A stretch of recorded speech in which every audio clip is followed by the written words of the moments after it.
The only way this ends is if we send a message. Profits are not as important as people. A famous quote from Benjamin Franklin, "An ounce of prevention is worth a pound of cure." They can still be a great company and they can still provide great services safely.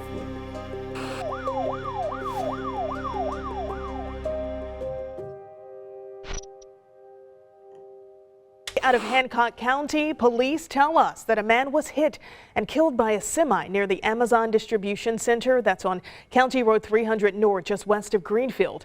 Now, police say 66-year-old Harvell Singh Dillon of Indianapolis was driving a semi and stopped his truck in the middle turn lane around 6:45 a.m.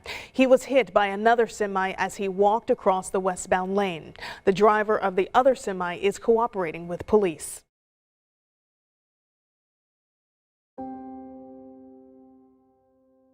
How many years did your dad drive truck? He has been driving a truck, he drove a truck for about 17, 18 years. Never been in an accident whatsoever. He was a great driver. He gave me a lot of points to drive safely. He taught me how to drive a truck, taught me how to be a safe driver. He always told me when it get dark, just park your truck, go to sleep, don't drive at night, it's not safe. Amazon is strict on appointments. That day, my father's appointment was at 7 a.m. If he would have missed that appointment at 7, right, they was gonna tell him, you're late, make a U-turn and get out. Reschedule this appointment, come back. That's how most distribution centers are. Where my dad stopped, that's where the GPS pinpointed him. So from there on, I mean, you are in a big vehicle. You can't just go wherever you want. Because if you pass, it's country after that. Where will you make a U-turn?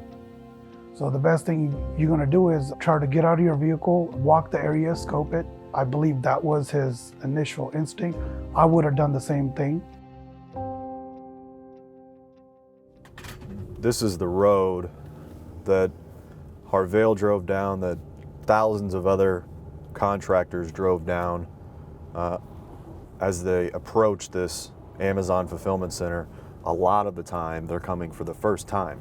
For Harvell, it was 6:30 a.m., pitch black. This is an entrance for every other vehicle, but not trucks. Here's the Amazon fulfillment center to the left, and you can see the entire width of the building before we approach this second entrance.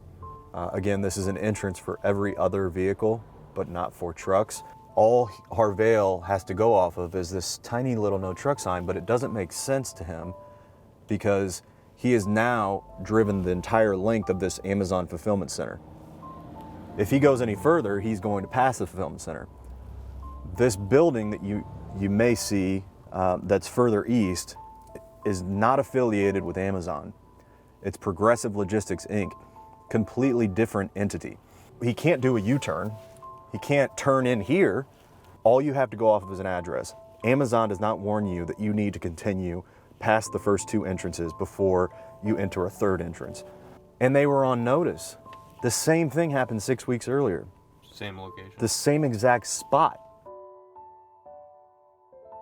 Sitting here and reliving it in my head, I'm very angry, especially when hearing that someone else was severely injured weeks before and this could have been prevented completely, and it wasn't, is just absolutely heartbreaking. On September 2nd, a man by the name of Mahari Akbu, also a truck driver, approached this fulfillment center at 6 a.m. Amazon put Mahari in this position to where he stopped his truck and turns on his hazard lights because he doesn't know what to do. If he goes any further, he's going to pass the fulfillment center altogether. So he gets out of his truck to try to decipher where to go. And within seconds, he is struck by a Ford F-150. Was your vision bothered by anything as you were coming west? Like I said, I glanced at that truck because you see them all the time, stopped here and guys getting out. I mean, we see it every day, but... Take it to the house. For the past 7 months now, Mahari has been unable to work. He struggles to get out of bed every morning. His wife still has to bathe him. From September 2nd to October 20th, in a 48-day period, Amazon did nothing to make their premises safer for these truck drivers. After Harvale died, Amazon added this $100 sign. Even if that was there, that would have saved his life, I think. Like, my dad wasn't just there randomly. You know, he went to go drop off a load for this corporation, so it's their responsibility to make it safe and sound. And this Amazon employee told the police that the same thing happened 6 weeks earlier. I just parked over here. I had started to walk down the sidewalk in. Saw the semi truck and just the train of thought. I was like, well, we got another lost semi truck, doesn't know where to turn. And I was starting to process I'm like, oh my God, it's happened again, it's happened again. If you can do the right thing, just do the right thing. It's not that difficult to do. But when you put profits in front of people, these are the consequences that end up happening, unfortunately. My dad, Harville Dillon, he was a great person. He didn't care about no materialistic things. He didn't care about no money. He only cared about serving.